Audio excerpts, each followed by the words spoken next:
Xoş gördük, hörmətli ədəbiyyat həvəskarları, bizim izləyicilərimiz. Bugün biz balaca bir süjet çəkmək istəyirik. O da Rus yazısı, həmin kilsən Rus yazısı Vladimir Nabokovun Lolita adında bir romanı olub, onun haqqındadır. Mən Nabokovun bircə hikayəsini oxumuşdum cavanlıqda. Bu yaxınlarda da onun bir əsərini oxudum. O elə diqqətimi cəlb eləməmişdi, amma süjeti belə tipik Rus süjeti idi, duellə əlaqədar idi. Avropada yaşayan iki emigrant bir qadına görə bir-birini duelə çağırırlar. Duel gününü dəqiqə-dəqiqə, saat-saat təsvir edir Nabokov. Bunlar vaxt çatır, səhər saat 4-də hara getməyə minir. Biri tramvayla gedir, biri məndən neylə gedir. Gedirlər duel yerinə, az qalmış əsas qəhrəman qaçır. Qərara gəlir ki, bu dueldə vuruşmasın, qayıdır. Bunun qayıtmağını dramatik bir şəkildə təsvir edir yazıcı. Eyni zamanda həmin o duelin gecəsi ki, bu duel səhərə yaxın olur da. Gecə bunlar bu necə yatıb, nə həyəcanlar keçirib, hamısını geniş verir ki, ona görə də oxucuda belə gəlir ki, bu duel olacaq, dəqiq duel olacaq. Amma bu qəhrəman gəlir laf, o harada ki, bunlar tapanca ilə atmalılar bir-birinə, orada bu qaçır. Sonra yazıcı gəlir, bunun qaçmağını da bütün dəqiq detalları ilə göstərir, hara getdi, hara gəldi. Bu hara getsin, axırda qərarı hər kəs gəlsin, həmin qadının, hansı qadına görə ki, bunlar qərarı gəlirlər ki, vuruşsunlar, atışsınlar, duelə çıxsınlar. Gəl gör ki, onu duelə çağırdığı o bir tip də hələ buradadır. Bu bir pritçadır və bu da həm də modernist yazıçının o klassik Rus ədəbiyyatındakı duel epizodlarını ələ salır, onları parodiya kimi Nabokov yazıb. Amma mən onu oxuyanda mənim xoşuma gəldi. Bu insanın qorxaqlığı haqqındadır. Ümumiyyətlə, ədəbiyyatda çox vaxt insanların qəhrəmanlığı haqqında yazıblar. Qədim Yunan dövründən belədir. İliadada, Odisseyada əsas qəhrəmanlar tərəfindən olunur. Burada isə Nabokov insanın zəifliyi haqqında yazır ki, insan əslində qorxaqdır. Yəni, insanda qəhrəmanlıq potensialı adətən yoxdur. Və bu duel ənənəsinin özü də bir zordur. Və Rus ədəbiyyatındakı bu duellər olub, Pushkin orada ölüb və s. və ilə axırı. Nabokov hamısını lağa qoyur. Yəni, bir modernist kimi klassik ədəbiyyatın o qəhrəmanlığa sədaqətini, qəhrəmanlığı yüksəlməsini vurur, gözdən salmağa çalışır. Bu da elə belə mövcud deyil. Çünki qəhrəmanlıq mövzusu müharibə edən insanların hərbi borcu olmağı ilə, ümumi əskəri borc məsələləri ilə bağlıdır. Yəni ki, bu belə deyir. Sonra təsadüfən yenə Nabokov haqqında bir mühazirəyə qulaq assın. Orada Lolita romanı haqqında qəribə sözlər deyir ki, bir Rus yazıcıdır. Sonra oxuyanda gördüm ki, bu elə Rus çapına da şərhləri həmin bu adam yazıb, o mühazirəni yazan adam, mühazirəni ses yazısına mən qulaq asmışam. Başladım Nabokovla daha yaxından maraqlanmağa və sonra da onun romanını oxudum. Gördüm ki, Nabokov Çarskoye Selo'da doğulub. Peterburqun Çarskoyesunda da Rus çarları yaşayırdı, Rusiyanın ən varlı adamları yaşayırdılar. Bunun, Vladimir Nabokov 16 yaşı olanda bunun əmisi qızıl mədənlərinin sahibidir. Rusiyada ən varlı ailələrdən biri idilər bunlar. Əmsi ölür və bütün vardatını Nabokova vəsiyyətnamə yazır, ona vəsiyyət edir. Ancaq bir ildən sonra oktyabr inqilabı oldu. Nabokov oldu mülkiyyətsiz, filansız bir adam və o Ağ Qvardiya Rusiyanı tərk edəndə o da bu yolla təxminən Türkiyə yolu ilə Qaradəniz vasitəsilə Avropaya çıxıb gedib orada yaşamaq üçün çox kasıb adam olub. Yəni bütün mühacirlər kimi bu da İngilis dilindən, Fransız dilindən dərs deyirdi, pul qazanırdı. Təsəvvürlü bunun taleyini də bir il Nabokov Rusiyanın ən varlı adamı olub. Çünki əmsinin, sənayeçi əmsinin demək bütün vardatı bunun vəsiyyət olunmuşdu, amma bu da bunun əlindən çıxdı. Bu qeyri-adiliklər sonra Nabokovun bütün yaradıcılığında baş verib. Mən Lolita romanını çox diqqətlə oxudum. Bilmirəm niyə belə oldu. Bu yazı ki, bu əsəri Nabokov yazdı, şərhçi yazdı, mühazirəçi. Nabokov bu əsəri yazdı və 3 dəfə bunu yandırmaq istəyib, amma onun arvadı buna imkan verməyib. Nabokov da 25-ci ildə, 90-cı ildə and olmuş gərək ki, 25-ci ildə evlənmişdi, 25-ci ildən bir qadınla. O qadına ölənə qədər o ilə bir yerdə olub. Çox yaxşı qadın olub da, buna kömək eləyib. Rus ədəbiyyatında bu qadınların ədəbiyyata xidmət ənənəsi var. Daha sonra arvadı da Sofiya Andreevnadır gərək ki, bununla əl yazmalarını köçürdürdü filan. Bu da axıra qədər 3 dəfə bunu yandıranda arvadı gedib az qala belə deyir də, o mühazirəçi ki, oradan götürüb. Lolita romanını. Bundan sonra doğrudan mən maraqlandım o bioqrafiyası ilə filanlardan. Əvvəl də bir dəfə oxumuşdum, yenə bir dəfə oxudum. Qəribə adamdır. Bir 9 dənə rusca roman yazıb, 8 dənə də, 7 dənə də, 8 dənə də ingiliscə roman yazıb. 2 dilli olub. Fransız dilində amma gözəl bilir. İndi keçirəm Lolitaya. Çünki bu şərhçi deyir ki, bu əsər dünya ədəbiyyatının nadir əsərini arvadı bunu xilas eləyəndə, o ocaqdan götürəndə bu romanın əl yazmasını deyir ki, bu arvad dünya ədəbiyyatının şah əsərlərindən birini götürdü, xilas elədi filan. Mənə belə maraqlıydı ki, yaxşı bu nə əsərdir ki, bu dünyada şah əsərlərindən biri götürüb başını oxumaq. Oxumağa başlayanda Nabokovun öz oraya girişi var. Bu əsəri bu yazıb,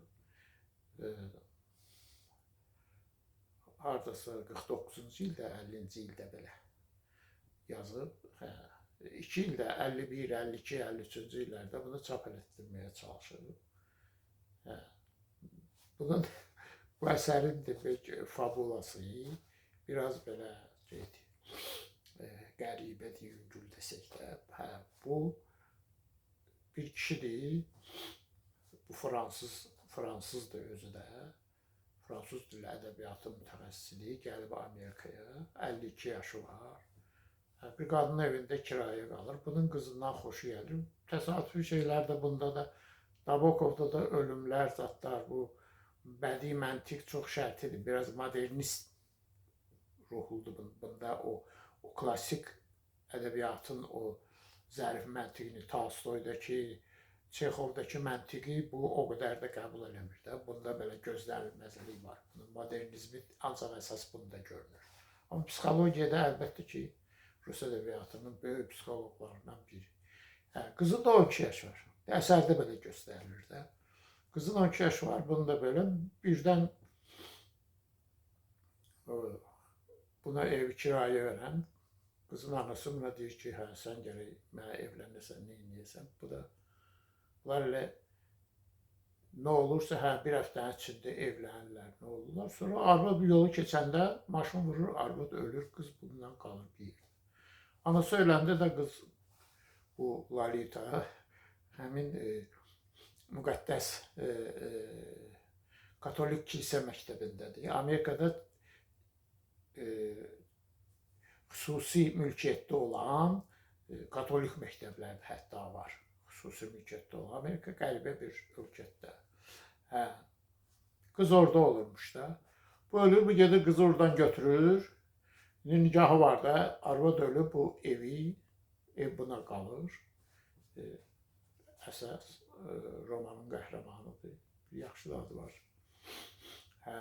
Gedir, uşağı götürür. Bunlar bütün Amerikanı gezirlər, nə edirlər. Bir il gezirlər, sonra qız bundan qaçır. Qız qaçır. Bu axtarır, sonra buna məktub yazır, pul lazımdır bu qıza, Lolitaya. Bu atalığına məktub yazır, pul istəyəndə gedir o ilə görüşür, filan eləyir. Axırda da bir dramaturqu öldürür. Bu dramaturq da həmin o qızın oxuduğu orta məktəbdə dram dərnəyinin hamisi olur, öz pyeslərini orada qoydurur. Bu da istəmir ki, qız geçsin Lolita atalıqda. Atalığı istəmir ki, Lolita geçsin məktəbdəki dram dərnəyində olsun. Sonra belə məntiq cəhətdən, yəni ki, klassik məntiqdə tərbiyə olmuş adam sayıram mən özümü. Yəqin Azərbaycan xocalarında çox belədir. Ona uyğun gəlməyən bir şey deyil. Amma bu təhlilçi nə deyir indi görmə əsəri günü? Deyir ki, Roma Katolik kilsəsi bu əsər haqqında xüsusi qərar verib və bunu mühakimə edib. Bunu mühakimə. Bu mənim çox belə Rus demişkən intriqovat edir ki, bu nə əsərdir ki, bu böyük bir kilsə buna reaksiya verir. Sonra oxudum, gördüm ki, bu kilsə ümumiyyətlə o romanda, Nabokov romanında, bu romanın fabulası, bu da ələ salmalıdır, bədii məntiqi ələ salmalıdır. Parodiya eləməkdir bədii məntiqə. Kişinin 52 yaşı var, qızın 12 yaşı var. Fabula bunların məhəbbəti haqqındadır. Amma mən bu əsəri oxudum, sizə deyim ki, burada erotikanın heç bir əlaməti yoxdur. Heç bir əlaməti yoxdur. Bu elə yazır, danışır bunların gezməyindən, gelməyindən, gəlməyindən. Özdəki, qeyd edirəm də, Nabokov özünü modernist sayırdı. Və o bədii məntiqlə çox belə sərbəst hərəkət edir. Necə istəyir hadisələri dəyişdirir, səbəb-nəticə əlaqələrini filan eləmir, heç gözləmir, ya da bilə-bilə onları pozur, oxucuları təəccübləndirmək üçün. Bu əsərdə mən iki şey hiss elədim. Birinci, Nabokovun ümumiyyətlə Amerika həyat tərzinə nifrətini hiss elədim. Bunlar katolikdirlər. Amerikada daha güclü katolik kilsəsində, o qızın o məktəbdə olmağı ilə filanla əlaqədar yerləri, birinci bunun ideyası bu katolik kilsəyə nifrətdir və bunu da yaxşı da ifadə edib. Bunu necə ifadə edib? Məsələn, birinci dəfə bunlar Lolita ilə demək atalıqda Gumbert da adı, atalığının adı Gumbertdir. Cürbəcür variantlarda deyir o adı. Nabokov təhkiyədə. Bu Gumbertlə bunlar birinci gecədə bir yerdə bunlar yatanda, bunlar da əsas materiallərdə olurlar. Yol qıraqlarındakı balaca Amerikaya məxsus bir şeydir də, yol qıraqlarındakı motellərdir. Biz onları belə də gecələmək üçün yerlərdir, bir gecəlik, maşını da saxlayırsan, özün orada qalırsan, filan olursan. Burada bu birinci gecədə məlum olur ki, bu 12 yaşında qız, Lolita,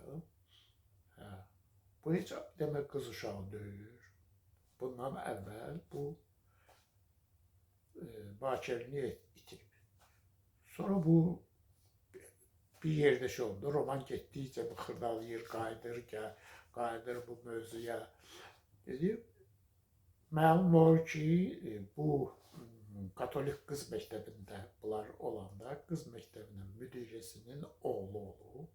Bu oğlu bu Lolita'nın padruqası yoldan çıxardı. Bunlar gedirmişlər, meşədə gezirmişlər, bir yerdə filan vermişlər. Uşaq marağı ilə olub. Yəni əslində Lolita 12 yaşında ya 11 yaşında deyil nə deyil, amma biraz normadan yaxşı inkişaf eləmiş qızı da. O xüsusi bir termin eləyir. Nabokov bir termin tətbiq eləyir ki, yəni bütün 12 yaşında qızlar bunun xoşuna gəlmir, amma bir hissəsi var ki, belə yaşına görə daha inkişaf eləmiş uşaqlar bunun xoşuna gəlir. Bu özü də özünü tənqid eləyir, filan eləyir. Məlum olur ki, bu bakirliyi itirib, özü də katolik qız məktəbində itirib. Anası o qızı onu göndərib ki, bu uşağın yaşının çətin vaxtıdır.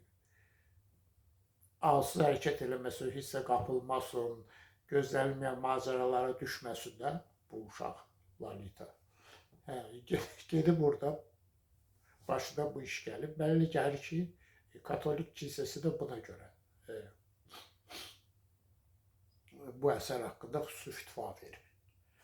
Katolik ki, bu pis əsərdir, filandır. Ancaq əlbəttə Nabokov əsl modernist idi. Yəni ki, onun heç bir əsərini bir mənalı qəbul etmək mümkündür. O belə də yazmayıb. Yəni onun üçün mənası olardı ki, o katolik kilsəsinin əleyhinə bir əsər yazıydı və onu öz yazıcı məninə yaraşdırmazdı. Yəni belə bir şeyi o eləməzdi. Hərçənd ki, bu romanın da maraqlı bir çap tarixçəsi var. Biraz sistemli danışmıram. Demək, bu əsər hazır olandan sonra bu Amerikada bütün jurnallara bunu göndərib. Heç bir jurnal bunu çap eləməyib Amerikada. Bu 49, 50, 51, 52-ci illərdir də. Heç kəs bunu çap eləməyib, çünki əvvəlan süjet kişi ilə filan arasında, ancaq ki, bu süjetin belinə baxmayaraq orada bir dənə erotik səhnə yoxdur. Bir dənə də erotik səhnə yoxdur. Belə danışır özü üçün filan deyir. Mən bu əsəri oxudum, indi mən ədəbiyyatçıyam da, biraz da tənqidçi sayıram özümü. Yəni ədəbiyyatı qiymətləndirmək işi ilə məşğul olmuş adam sayıram özümü. Bu əsər gəlir, axırda bunu göndərib Parisə. Parisdə bir erotik ədəbiyyat çap edən nəşriyyat olub. 2 ildən sonra bu erotik ədəbiyyat çap edən nəşriyyat bunu çap eləyir. Parisdə birinci dəfə çıxır. Yəni ki, sonra amma mən bilirəm də, bizdə elə yazıçılar vardı ki, skandaldan olurdu. Mən ədəbiyyat qəzetində işləmişəm və üzdə olan yazıçıların hamısının müvəffəqiyyətinin dalında gördüm ki, bir skandal olmamış. Hüseynov deyir ki, bunu tənqid ediblər ki, sən niyə atom haqqında yazırsan və yaxud da ki, o kolxozçu qızlar haqqında ne yazıb, sərt tənqidlərə məruz qalıb. İlyas Əfəndiyev də o cür. Sorular gəlir. Anarın o ağlimanı böyük skandal yaratdı. Hərçənd ki, anar sonra da elə bir ciddi əsər ortaya qoya bilmədi, heç qoymayıb da. Amma o skandal yazıçıların bioqrafiyasında böyük rol oynayır. Belə bilirim ki, bu bizə, ancaq bizim ədəbi mühitimizə məxsus bir hadisədir. Amma belə də öyle görünür. İctimai rəy çox qəribə bir hadisədir. Onun idarə olunması, onun mərkəzinə gəlmək, bu özünə məxsus bir hadisədir. Amma bu Amerikada da olub da. Bu əsərin birinci bunu eləyən, onun anotasiyasında yazırlar ki, bu 52 yaşında kişidir, bir maşındır, köhnə maşındır, o qızın anasının maşınıdır. 12 yaşında qızdır, bunlar bütün Amerikanı gezirlər, bir yerdə qalmırlar ki, heç kəs bunlardan şübhələnməsin. Hər yerdə də Gumbert deyir ki, bu mənim qızımdır. bu əsəri mən oxuduqca qəribə şeylər müşahidə edirdim. Əvvəl oxudum, sonra getdikcə təsiri müəyyən şeylər yadımdan çıxmırdı. Hərçənd ki, yaddaşımın ən iti vaxtı da deyil indi, yadımdan çıxmırdı. Bunlardan biri Katolik kilsə əleyhinədir. İkincisi, yəni burada bir pamflet xarakteri də var romanın. Neyinsə əleyhinə olmalı. Bu Katolik kilsənin, ümumiyyətlə Amerika cəmiyyətinin əleyhinədir. Yəni o orada yaşayıb, amma onları qəbul eləmirdi də. Yəqin Nabokov özü pravoslav idi. Pravoslav idi. İndi katoliklərin ayrı qaydaları var, filanlar var. Amma bu Amerikanın tədris sistemi, məktəb, qızın məktəbi ilə əlaqədar.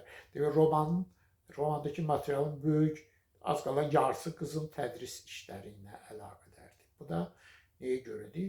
Nabokovun Amerika tədris sisteminə mənfi münasibəti var idi. Bu casını şeylərə, xüsusi mülkiyyətə əsaslanırdı, ilaxır və s. Amma bu göstərir ki, bu özlərini çox qabaqcıl göstərən bu Amerika təhsil sisteminin arxasında çox pis şeylər də durur. Tərbiyə sisteminə, tərbiyə nəzəriyyəsinə zidd olan şeylər də durur və Nabokov bunları yazır. Amma romanı bitirəndən sonra get-gedə mənim yadıma düşürdü. Məsələn, bunun təhkiyə ustalığını. Amma bu ustalıq da bir modernist yazıçının eksperimentidir. Eksperimental bir təhkiyedir. Məsələn, əsərdə təhkiyə gedir həmin Gumbertin adından. Bu 52 yaşında Fransız ədəbiyyatı mütəxəssisidir, müəllimdir. Bu hərdən öz adından danışır.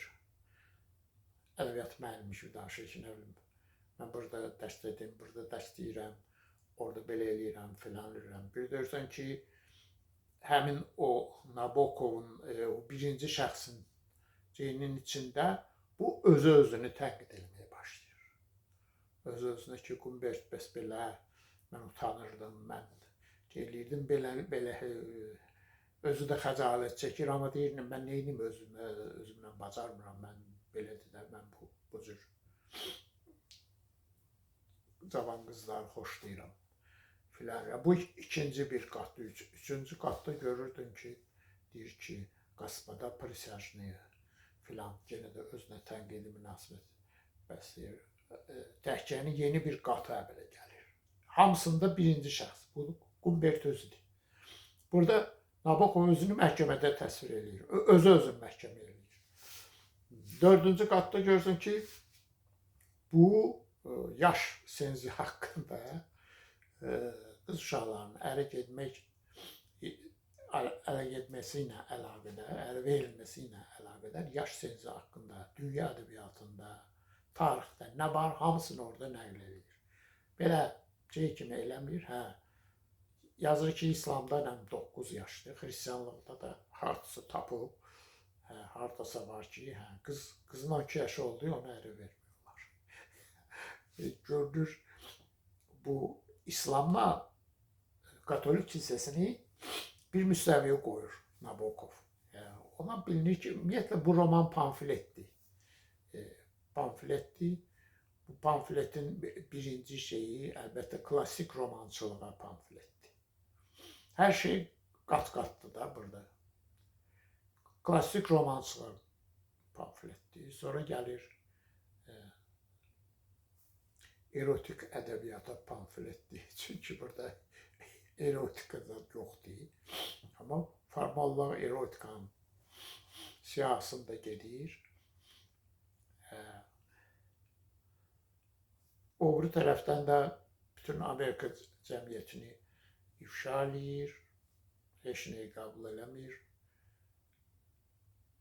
Çox Amerika cəmiyyətinə çox tənqidi yanaşır. Hərçənd ki, müharibə vaxtı orada o qaçıb getmişdi ora hərbi əməliyyatlardan. Bu cür xüsusilə bunun təhkiyəsi çox mərtəbədir. Biz birlikdə, məsələn, Azərbaycan birinci şəxsdə var, İlyas Əfəndiyevin romanları var.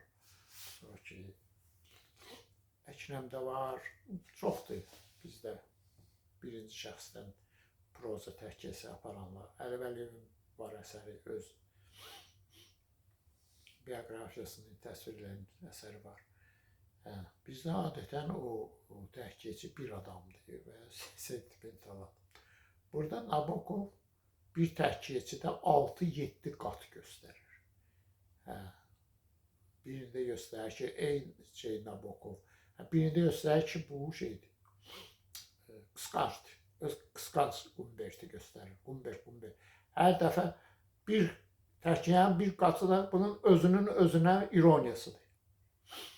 Özü-özünə ələ salır, Umbert sən beləsən, sən eləsən, sən fələsən. Özü haqqında hər şey deyir. Bu uşaqların, qadınların yaş sensi haqqında ən antik dövrdən tutmuş sonraki vaxta qədər deyir və məlum olur ki, bu heç, yəni bunun hərəkətlərində bir əslində qeyri-adi bir şey yoxdur. Bu bunun əsas məqsədi deyil.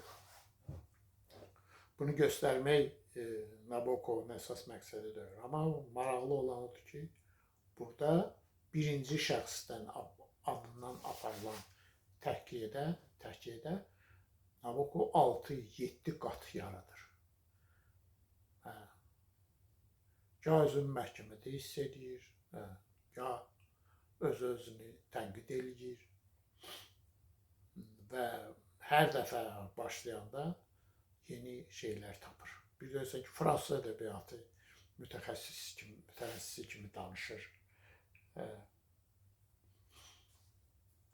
Yəni, əsərin ayrı-ayrı fəsillərində, hissələrində, özdəki fəsillərdə bir məntiq filan da yoxdur. Çox sərbəst şəkildə olur. Bu da göstərir ki, əlbəttə ki, Lolita romanı bir eksperimental romandır. O romançılığı burada ələ salır. Getdikcə mən bu əsər haqqında fikirləşdikcə bir neçə gün belə bunun təsirində mən oldum. Yadıma salım, çünki çox diqqətlə oxudum. Mən heç yadıma gəlmir ki, mən o cür diqqətlə bir roman oxumuşam. Çünki bu deyil, dünya ədəbiyyatının böyük nümunələrindən biri. Mən bunu tapmaq istəyirdim də. Diqqətlə oxuyordum ki, tapım ki, bu dünya ədəbiyyatının nadir nümunəsidir. Nəyə görə də, bunu tapmaq istəyirdim. Amma mən burada tamam başqa şeylər tapdım. Məsələn, birinci şey tapdım ki, bəli, Nabokovun əsəri klassik romançılığa parodiyadır. Birinci onun klassik romançılığın o ciddi bədii məntiqinə, Tolstoydakı, Turgenevdəki məntiqə parodiyadır. Onu lağa qoyur ki, yəni ki, bu tənqidsiz, bu məntiqsiz də olar. İndi kimlərsə yazırlar ki, güya riyazi məntiq var. Bədii məntiqdə hər şey var da. Antik dövrdən ədəbiyyatı, mifdən, əfsanədən bugünkü dövrə qədər ədəbiyyatı izləyəndə nə məntiq istəsəz orada var, nə məntiq istəsəz var. Hər cür məntiq var, məntiqsizlik də var. Məntiqi inkar eləmək də var. Oxuduqca mən gördüm ki, təhkiyədə bu bir neçə qat yaradır. Və sonra başa düşdüm ki, burada əslində bu klassik romana bir parodiya kimi yazıb bu əsəri. Bunu göstərən digər əlamətlərdən biri. Mən bunu oxuyuram, bunun müşahidələrinə baxım, detallarına. Yəni ki, mən özüm də bir-iki roman yazmışam indi bikarçılıqdan. Roman yaradıcının çətinliyi süjetdir. Roman yaradıcının çətinliyi onun detallarla doldurmaqdır. Dəqiq. Nə qədər dəqiq olsa, proza o qədər qiymətli sayılır. Mən də elə başa düşürəm. Avropada da belədir. Yəni ki, sözlə həyatı o qədər inandırıcı göstərməlisən ki, bu şey olsun. Amma biz bunda nə görürük? Bu hələ hara gedir, deyir ki, saxlayır o motelin qabağında, deyir ki, getdim Lolita üçün yol bələdçisi kitabı aldım. Başqa yerdə deyir ki, filan kəsin yol bələdçisi kitabında filan şəkillər var. Sonra deyir ki, filan kəsin deyir yol bələdçisi kitabı filan kitabxanadan mən vaxtı görmüşdüm. Orada 3 ciliddir filandadır. Burada mən bunun detallarına baxıram. Yol gedir, təsvir edir. Çünki bunun detallarının 98% rənglərlə əlaqədir. Rənglər də yarısı poetizmdir. Rənglərin. Qalan da görürəm ki, belə nə qədər tutmağa çalışıram ki, görürüm bu heç dəqiqlik filanla oxucusunu özünə cəlb eləməyi filan istəmir. Hələ ki, axırı mən böyük bir şey tapdım. Gördüm ki, Nabokov heç o maşında bütün Amerikanı gezməyib. Baxı, bu film Lolita əsəri 2 dəfə səhnələşdirilib. Bir dəfə 52-ci, 53-cü ildə, bir dəfə də sonralar 79-cu ildə ha vaxt Amerikada onun şeyi var. 2 film variantı var da. Bütün filmdə bir maşındır, maşında gedirlər. Bütün film bu inandı, uşaqdır, bunlardır, buradan oraya gedirlər, uşaq xəstələnir, məndən nə olur. Sonra mən gördüm ki, bunun bütün detalları yol bələdçiliyi kitablarından götürülüb. Oradakı şəkillərin əsasında bu bədii detallar düzəldi. Əslində bu Amerikanı gezməyib, yolların kənarındakı o müşahidə heç birini görməyib. Bu öz kitab sevən adamdır, biraz akademik adam idi. Biraz da pedagogluğu olub rəhmətliyin. Deyirlər ki, o kəpənəklər üzrə mütəxəssisdir. Kəpənəklər xüsusi bir elmdir. Bu ingilislərə məxsus elmdir. Onlar cücülər, otlar, həşəratları təsnif eləmək, toplamaq, tədqiq eləməkdə ustadlar. Bu da hər yay bu işlə məşğul olurdu. Yəni, bunun da öz xüsusi göz yaddaşı olub. Ona görə də bunun detallarının hamısı şeydir. Mən gördüm ki, bu romanın parodiya olmağının bir qatı da bunun bədii detallarındadır. Bu detalların heç birini görməyib. Bu ancaq şəkillərin əsasında yol bələdçisi kitablarındakı şəkillərin əsasında bu roman detalları düzəldi. Romanda çıxıb, Fransada çıxıb, bütün bunun əleyhinə Roma kilsəsi deyib, tənqid deyiliblər. Graham Greene adında bir yazıcı olub, İngilis dilli yazıcı, o yeganə bunu müdafiə edib, deyirlər ki, ictimai rəyi döndərməkdə filan da. Amma romanın mahiyyəti üzrə oxuyub görürəm ki, bu klassik romansılığı ələ salan, bu klassik romansılığa parodiya olan bir əsərdir. Bunun detallarının bir dənə iyi yoxdur orada. Hamısı da rənglərdir. Rənglərə də baxın, nə qədər diqqət edirəm, mən bunun rənglərini tuta bilmirəm. Hamısında yazır ki, dumanlı, tumanlı. Əşi, bu tumanla nə qədər olar, neçə dəfə olar, qeydə olar. Dağları, yolları təsvir edir, filan edir. Mən heç birində onları tuta bilmədim. Əvvəl fikirləşdim ki, yəqin mən rusca bilmirəm də. O deyim ki, bu roman o qədər səs-küy salıb ki, Nabokov özü onu 59-cu ildə tərcümə edib. Rus dilində çıxıb. O da deyəsən Fransada çıxıb, ya Amerikada çıxıb. Rus dilinə, özü ingilis dilinə. Yəni bu romanı Nabokov özü ingilis dilində yazıb, amma Rus dilində çıxıb. Əvvəl bilirdim ki, mən bu Rus dilini pis bilirəm. Sonra gördüm ki, yox, bu bir parodiyadır. Mən bu müşahidələrimlə istədim ki, oxucularla bölüşəm ki, bu dünya ədəbiyyatı, bu nümunəsi necə bir parodiyadır və əslində heç ciddi bir əsər də deyil. Belə şərti ciddi bir əsərdir, amma paradoksundadır ki, bu qədər uğur qazanıb, məşhurlaşıb, bu qədər bunun pərəstişkarı və davamçısı var. Hələ ədəbiyyatın gözlənilirlikdə də budur. Bu əsərdə deyir ki, искусство как образ жизни, demir tvorчество, hələ belə deyir. İskусство как obraz жизни. Bax, bu Nabokovda ən qiymətli şeydir. O bu ilə yaşayır. Yəni, əmsindən qalan qızılları itirəndən sonra o həyatın varını, dövlətini, hər şeyini bunda tapdı. Əziz dinləyicilər, indi biraz atda-butda danışdım, amma mənə elə gəlir ki, neysə deyə bildim. Bununla bugünkü söhbətimizi qutarırıq. Kimin vaxtı olsa Lolitanı oxusun, amma bilin ki, burada erotikadan heç bir əlamət yoxdur. və eksperimental parodik bir əsərdir. Klassik əsər, klassik şey. Bu, yəni bir modernistin klassik romançılığa parodiyasıdır. Çox sağ olun, diqqətinizə görə. Gələn görüşlərə dək.